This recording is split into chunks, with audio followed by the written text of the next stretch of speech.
Vamos lá, né? Primeiro semestre, Campeonato Baiano, Copa do Brasil, uma lástima, né? Copa do Nordeste. Eu até fiz uma pesquinha aqui, né? Porque assim, o primeiro vexame que aconteceu do Vitória foi logo na Copa do Brasil. Foi eliminado pelo Motoclube naquele jogo único lá no Maranhão, no Castelão, estádio do Castelão.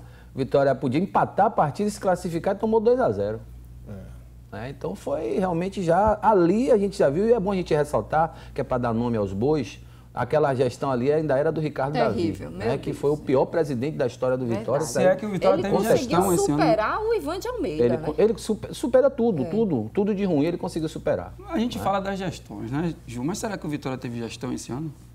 Eu acho que não teve, porque tudo passa por uma boa gestão para que dentro de campo as coisas aconteçam de forma positiva. E o Vitória teve um ano muito ruim, politicamente falando. O extracampo do Vitória acabou influenciando dentro de campo. E eu costumo dizer, né, a gente está no último dia do ano. Eu espero que em 2020 não aconteça isso novamente. Se Paulo Carneiro se elegeu, está aí como presidente, a oposição agora, o que resta é apoiar. Não adianta a oposição chegar lá e querer denegrir, querer atrapalhar, querer sabotar, né, o mandato de quem está aí eleito. Eu acho que se você ama o Vitória realmente, é conselheiro e diz eu amo o clube, agora que você não foi eleito, você tem que apoiar. Porque fica complicado essa forma de administrar e está sendo bombardeado, e aí um vaza salário, eu acho que o problema não é nem a divergência de opinião, que sempre vai existir numa democracia. É você trabalhar por trás, né, para derrubar a instituição. E eu não vi, sinceramente, em 2019, após o Paulo assumir a presidência do Vitória, que foi em abril, né? Eu não vi ninguém da oposição fazer nada que viesse a prejudicar a gestão do Vitória. Muito pelo contrário. A oposição se calou.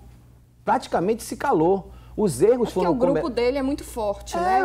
Tanto se calou, por quê? Porque ele tem ao lado dele, né, aparentemente... vários ex-presidentes. Tem Manuel Matos, tem o Alex Portela, né, o Fabinho, que é o presidente do Conselho Deliberativo. Mas você sabe por que a oposição está calada? Ou esteve calada, porque a oposição teve a oportunidade dela e não fez por onde. Duas oportunidades, né? Tiveram duas oportunidades e vão falar o que agora? Mas esse aqui é o erro. O que resta é deixar ele trabalhar. Tem que continuar fazendo eu só lhe faço uma pergunta também e faço a pergunta ao Rafa. O que é a oposição no Vitória? Porque esses mesmos caras que a gente acabou de falar aqui agora, o Alex Portela, né, o Jorginho Sampaio, que não está participando, mas está ali, eles eram oposição ferrenha a Paulo Carneiro. Então não existe oposição hoje no Vitória. A oposição que não ganhou a eleição, que foi o Raimundo Viana, o doutor Raimundo Viana, que vai em todos os jogos, tem jogo, ele não tem ido mais. Ele não tem ido mais, ele se afastou completamente do Vitória. Ele jamais vai fazer nada. Nada, é um homem que ama o Vitória, ninguém vai prejudicar. Aí eu dou um exemplo positivo em relação ao que eu falei. Ninguém vai pegar telefone para ligar para jogador, para dizer assim, ó, não venha pro Vitória, que o Vitória tá acampado. Duvido que um cara desse faça isso. Não, Raimundo Viana não. Faça isso. Raimundo Viana não, ponto. Outros fazem. Não sei. Raimundo Viana não. E às vezes não é nem o cara ligar para o jogador. O jogador mesmo, que foi convidado a vir para o Vitória, ele liga para um diretor que ele conheça, para um jogador que esteve aqui. Como é que tá? E o diretor não venha. É assim que funciona. Eu fui jogador, joguei 20 anos. Não, eu sei, e quando eu recebia proposta, eu ligava para diretores. Claro, é normal. Todo mundo faz. Gerente de futebol, jogadores. Voltando aqui para o futebol, saindo um pouquinho dos bastidores, ainda falando, a gente está vendo ali a imagem da eleição que aconteceu em abril, né? Essa eleição aconteceu porque o que vinha se passando no clube, né, era realmente um momento de desespero para a torcida. Caos, então, né? a eleição, na verdade, ela foi antecipada. Perfeito. E aí o Paulo Carneiro acabou eleito, já tinha ali Campeonato Baiano, uma lástima participação do Vitória, Copa do Brasil, como a gente citou. Isso, o Campeonato Baiano foi quinto colocado, Nossa né? Senhora. Ficou fora das semifinais. Isso não existe para um clube do poderio de estrutura do Vitória ficar de fora. E que entra como favorito no Campeonato Baiano junto da com o Vitória Bahia. da Bahia. E no ano de 2020 ele tem a obrigação de ser campeão. Baiano, Mas porque saiu em quinto, então eu vou avisar desde agora, vocês que estão querendo jogar com o Sub-23, aí chega no meio da competição e diz assim, não, vou botar o time principal, porque o Sub-23 não está dando resultado e aí o bicho está pegando. E Paulo Carneiro, você tem mais do que a obrigação de ser campeão baiano. Por quê? Porque o ano de 2019 foi uma lástima. E você vai ser muito cobrado desde o início da competição do Campeonato Baiano. Isso, o Vitória, como já foi falado, né, passou uma vergonha incrível, né? Essa eliminação na primeira fase do Campeonato Baiano é inadmissível em qualquer situação. Acredito que até com o time sub-23 é inadmissível a eliminação na primeira fase. Ajudou o Bahia. Eliminado na Copa do Brasil na primeira fase. Até passou, né, para a fase de mata-mata da Copa do Nordeste, mas foi atropelado pelo Fortaleza, sem dó nem piedade. Fortaleza passou por cima como um trator. Aí você vem para um começo de brasileiro em que você está com salário atrasado, né, problemas internos, o caos dominando completamente, né, os bastidores do Vitória. Então você começa uma Série B já pensando em Série C, que no começo da Série B já se falava, com esse time, desse jeito, sem pagar, o Vitória cai. Aí teve uma parada da Copa América, a gente pensou que ia melhorar, não adiantou nada. Volta da mesma forma. Então, no finalzinho ali você tem um geninho e tal, não vou me estender muito para a parte final, mas foi um ano assim para esquecer mesmo, enterrar, fazer um buraco bem fundo, jogar lá e falar 2019, apaga da minha história, que por favor, não quero lembrar disso nunca mais. Agora, para que isso fique no passado, o Vitória vai ter que realmente se reestruturar, se reinventar, se reorganizar para que tenha um 2020, né, com novas perspectivas, porque esse 2019, infelizmente, acho que foi o pior desde que eu me entendo como gente. Vamos deixar a Série B para daqui a pouco, porque além da mudança na presidência do clube, a rotatividade de treinadores foram 5, né? No total. No total. E é uma coisa que fica claro que está tendo algum problema interno. Você não põe 5 treinadores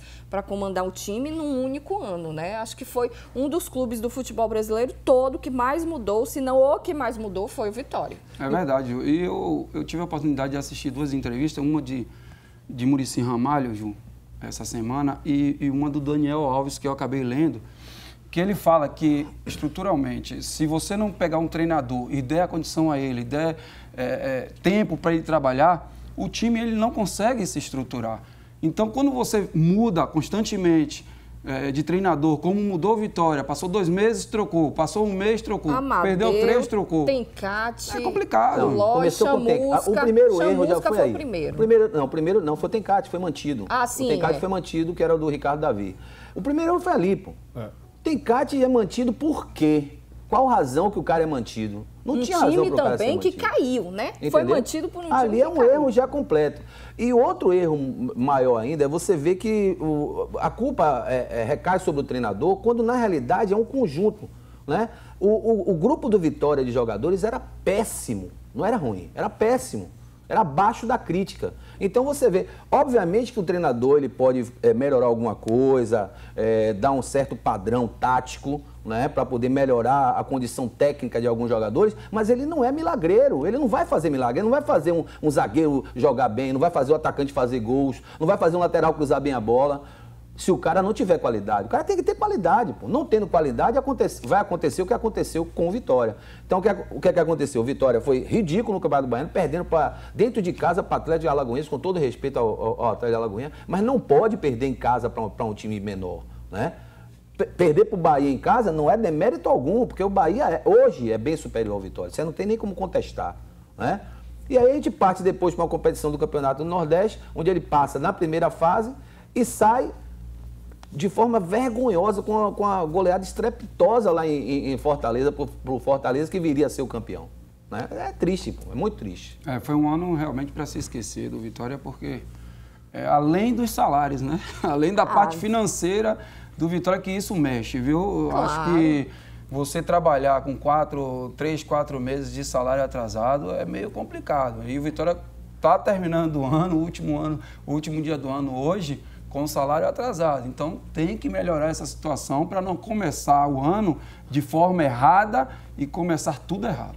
Só para fechar essa questão dos treinadores também, né? Está falando de erros, aí muita coisa equivocada, né? Basta lembrar o Osmar Loz, que nunca fez uma boa campanha em nenhum time por qual passou. Guarani, Corinthians, com a média pífia. Na base, né? Principalmente, né? Que ele trabalhou. Um treinador com média pífia, sinceramente, ridícula como treinador. Sempre teve mais derrotas do que vitórias.